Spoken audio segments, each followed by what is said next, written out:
kemalangan berlaku di kilometer 261. Minta ke lokasi segera. Okey, Roger.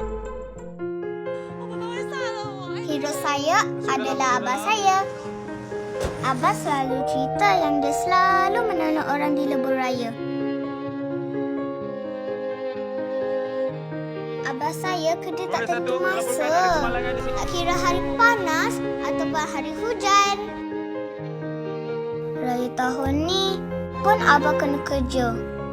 Ina faham tapi Ina rindukan abah sebab tak boleh raya sekali. Tapi Ina sanggup berkongsi abah sebab dia membantu orang lain. Abah buat perkara yang baik.